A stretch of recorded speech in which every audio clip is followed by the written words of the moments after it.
Madamu Perezida, ndagushimira kuba umpaye ijambo. U Rwanda rurashimira Perezida Graciel Gati Santana ndetse n'umushinjacyaha Serge Bramertz ku bisobanuro batanze ndetse no kukugeza ku kanama ka Loni raporo ya gatandatu y'isuzuma ry'ibikorwa ry'urwego mpuzamahanga rusigaye rukora imirimo y'inkiko mpanabyaha. U Rwanda rwishimiye intambwe zimaze guterwa nk'uko bigaragara muri iyo raporo. Ubu uru rwego rumaze kurangiza ibice by'ingenzi by'inshingano rwahawe n'akanama ka Loni gashinzwe umutekano. Madamu Perezida, banyacyubahiro bagize aka kanama, mu myaka isaga 30 ishize u Rwanda rwakoranye bya hafi n'urukiko mpanabyaha mpuzamahanga rwashyiriyeho u Rwanda ICTL ndetse n'urwego rwasimbuye hagamije ubutabera ku barokotse jenoside yakorewe abatutsi mu 1994. Muri icyo gihe inzego z'u Rwanda zarateye imbere ku buryo bugaragara. Uyu munsi u Rwanda ntirukiri igihugu cyungukira gusa mu bikorwa by'ubutabera mpuzamahanga, ahubwo n'umufatanyabikorwa mu kubungabunga umurage wabwo no gutuma ugumana agaciro mu bihe bizaza. Ni muri uwo mwuka u Rwanda rwifuza kugaragaza ibibazo rubona ko ari byo by'ingenzi biri imbere y'akanama. Icya mbere, ahazaza h'ububiko bw'inyandiko za ICTL. U Rwanda rwasesenguye neza amahitamo yatanzwe n'umunyamabanga mukuru wa Loni ku bijyanye n'aho izi nyandiko zizabikwa. Turashimira imbaraga zakoreshejwe mu gushaka uburyo bushobora, ariko ku Rwanda iki si ikibazo cya tekinike cyangwa ubuyobozi gusa. U Rwanda rwemera ko izi nyandiko ari umutungo wa Loni, ariko kuba ari umutungo wa Loni byonyine ntibigomba kugena aho zigomba kubikwa. Agaciro kazo mu mateka, uko zagerwaho n'abazikeneye ndetse n'uko zegereye abantu amateka yazo areba, nabyo bikwiye kwitabwaho. Mu by'ukuri twizera ko ibi ari byo bipimo by'ingenzi akanama kagomba kugenderaho mu gufata icyemezo. Bitandukanye n'ububiko bw'izindi nkiko mpuzamahanga bureba ibihugu byinshi n'intambara zitandukanye. Ububiko bwa ICTL bureba igihugu kimwe, abaturage bamwe ndetse na jenoside imwe. Bityo rero ntibushobora gutandukanywa n'amateka y'u Rwanda. Ubwenge, amahame n'ukuri kw'amateka byose bihurira ku mwanzuro umwe. Izi nyandiko zikwiye kubikwa aho zifite agaciro gakomeye kurushaho, kandi aho bazifitanye isano ya hafi bashobora kuzirinda no kuzikomeza. U Rwanda rwamaze kuzuza ibisabwa byose kugira ngo rwakire ubu bubiko. Rwubatse ibikorwa remezo bikenewe, rwungutse ubumenyi mu kubungabunga no gushyira inyandiko mu buryo bw'ikoranabuhanga, rwashyizeho ingamba z'amategeko zikenewe, kandi rwiteguye gutanga ubushobozi bukenewe mu kwimura no gucunga ubu bubiko. Ibi byose byakorwa kubahirizwa ko uburenganzira bwo kubungabunga buguma ari ubwa Loni, kandi bugakomeza kugerwaho n'abashakashatsi n'abanyamateka. Byongeye kandi, kwimurira ububiko mu Rwanda ntibyateza umutwaro w'amafaranga ibihugu bigize Loni. U Rwanda rwiteguye kwishyura ikiguzi cyo kwimura, kubungabunga no gushyira mu ikoranabuhanga izi nyandiko. Bityo akanama n'ibihugu bigize Loni ntibizongera gusabwa gutanga andi mafaranga yo kubucunga.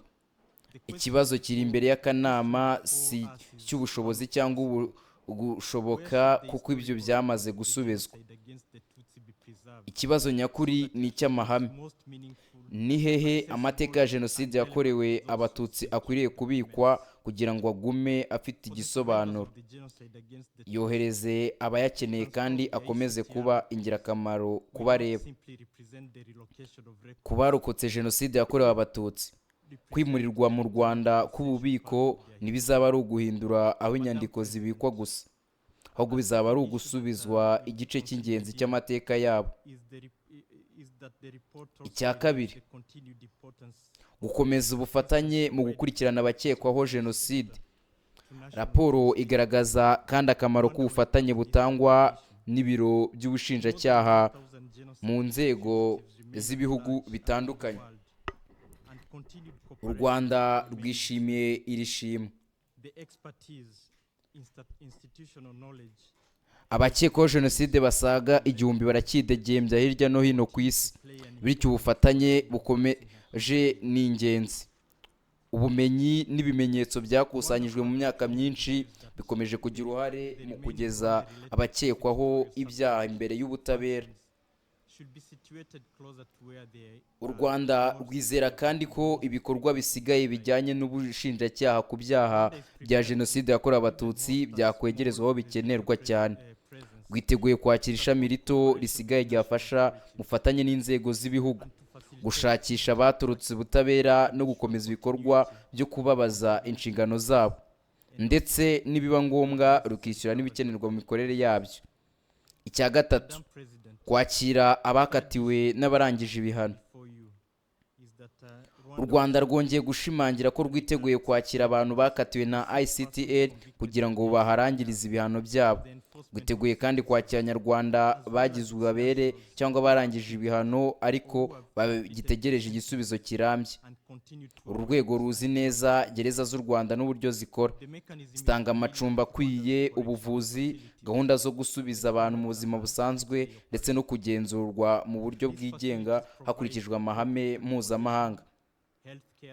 Mu myaka isaga 30 ishize, u Rwanda rwungutse ubunararibonye mu kwakira no gusubiza mu buzima busanzwe abahoze bahamijwe ibyaha bya jenoside n'abandi Banyarwanda bagarutse mu gihugu. Rwanda also has extensive experience in receiving and reintegrating former genocide convicts. Ibi byagize uruhare mu bwiyunge, kubaka ubumwe no kubaha agaciro ka muntu.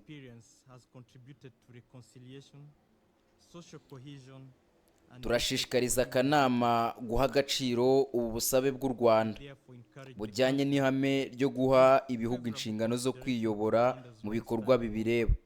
Which is fully aligned with the completion strategy and the principle of national ownership. Madam President, finally, the strategic plan before the Council rightly points to the need for greater clarity. Madamu Perezida, gahunda y'ibikorwa iri imbere y'akanama igaragaza neza ko hakenewe umurongo usobanutse kwiyegurirwa n'irangizwa ry'inshingano zisigaye z'uru rwego.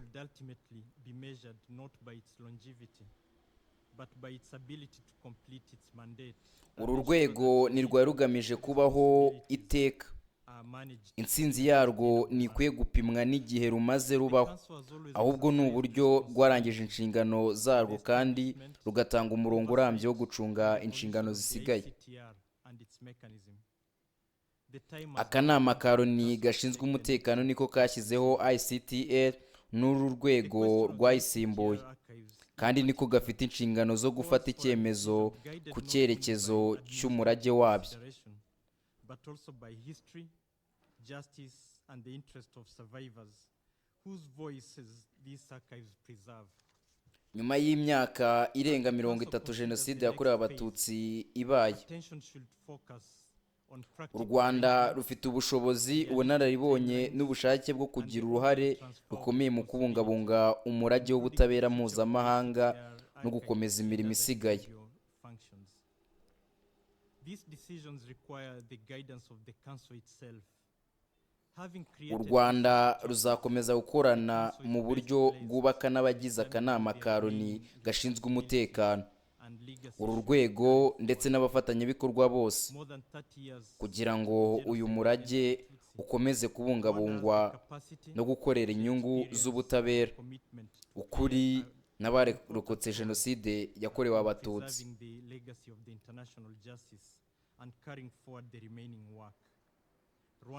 Madamu Perezida, ndabashimiye cyane. Thank you, Madam President.